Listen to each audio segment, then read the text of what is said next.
toutes les vérités pour nous éviter une éventuelle guerre civile orchestrée par les Américains, l'ingérence américaine dans un pays souverain, soutenu par les nationaux pilleurs tapis dans l'ombre, francs-maçons, n'est-ce pas, qui sont en train de consolider, n'est-ce pas, la francophonie. Mes très chers compatriotes panafricains, nationalistes et patriotes convaincus, en ma qualité de patriarche politologue spirituel, soutien inconditionnel d'Abel d'Afrique, son excellent Paul Biya, président fondateur de COTRAC, collectif de travailleurs retraités de l'Afrique centrale, mes très chers compatriotes, véritables dans la foi en Jésus-Christ, notre Sauveur, je viens d'être inspiré des bons anges de Dieu pour vous dire et vous informer spirituellement la cause de la mort subite de notre continent, l'Afrique. Notre malheur se repose entre les mains de ceux qui nous dirigent parce que tous ne connaissent pas leur père géniteur.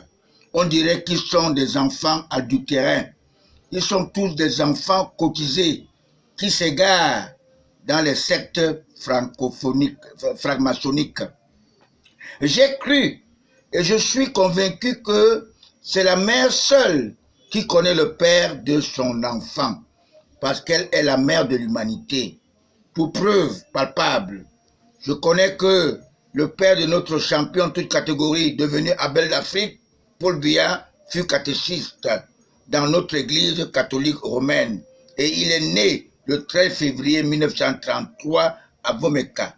Il est très différent de notre tout premier chef de l'État que personne ne connaît son père géniteur.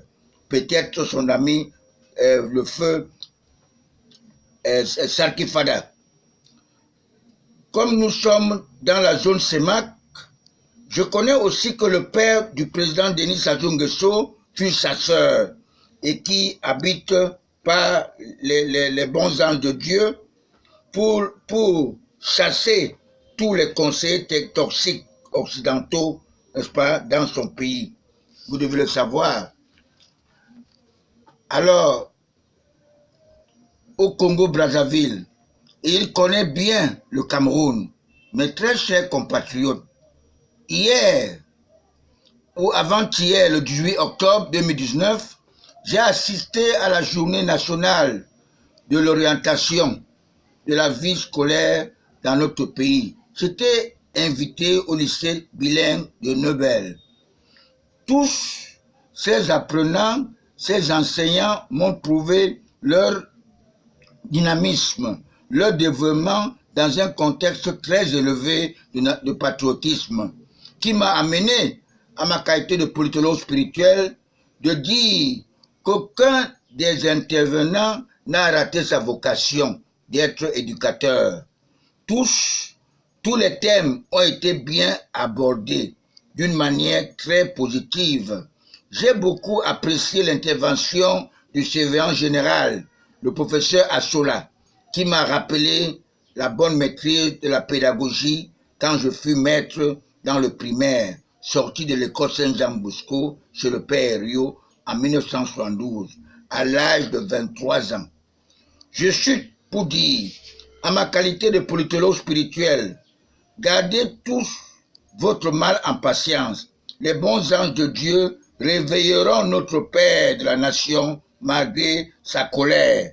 Il lui reviendra de se rappeler de notre Sauveur Jésus-Christ, qui, malgré sa douleur atroce sur la croix, il aura dit à son Père, notre Père qui est aux cieux, « Héri, pardonne-leur, car ils ne savent pas ce qu'ils font. » Le président Paul Biya est très tolérant et persévérant. Il fait beaucoup confiance à ses ennemis d'hier, qui ne sont que des anciens pucistes. C'est pour ces raisons que je suis surpris de voir que notre grand dialogue s'est déroulé comme l'eau de roche, mais les gens n'ont même pas attendu que le président Paul Biya se prononce pour commencer à décider, à nommer les gens. les gens. Et ce que vous voyez, vous avez vu passer à Sarmenema tout récemment, ça veut dire que c'est la jalousie, n'est-ce pas, qui se passe partout. Et vous devez savoir que les boulous sont partout. Même à Bafang, le procureur de la République est un boulot. Alors les boulous sont partout. Comme j'apprécie beaucoup le ministre, n'est-ce pas, de Finances, qui a bien sorti, il a percé l'abcès. Mon candidat naturel, Paul Biya, devenu Abel d'Afrique, il est le garant de la paix selon notre Constitution, dans son article 5. Il porte sur ses épaules cette paix que les Occidentaux veulent que nous quémandions. Nous, les patriarches, les matriarches, les bibliothèques, les garants de l'histoire, nous disons non. Le Cameroun n'est pas l'Amérique. Vous ne pouvez plus nous tromper comme Trump. Même Trump ne peut défier la volonté de Dieu.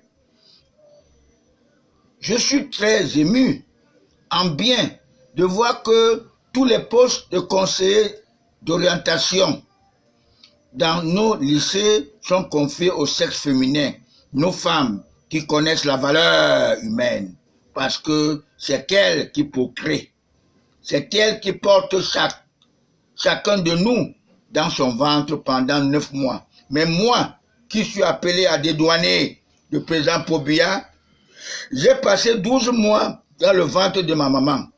Et aujourd'hui, je constate spirituellement que tous ceux qui nous dirigent ne sont que des enfants prématurés, des enfants de familles très aisées, avec même les fortunes illicites, les adolescents nés, les fils à papa. Depuis le 26 mai 2014, la date à laquelle notre association apolitique avait été légalisée par le préfet du Vouri, Paul Nassiri Biya, si j'avais été pris au sérieux par l'ex-gouverneur du littoral, son excellent Betty Assomo Joseph, devenu ministre délégué à la Défense, notre parti, le RDPC, aurait bénéficié de plusieurs nouveaux comités de base, surtout dans la ville cosmopolite, qui est le poumon du Cameroun. Quoi qu'on dise, cette ville que tous les anti-Biya l'ont transformée en poubelle, il viendra voir à quoi ressemble le marché central qui avait été inauguré par lui-même quand il fut Premier ministre. Il viendra voir à quoi ressemble le lycée de Nobel.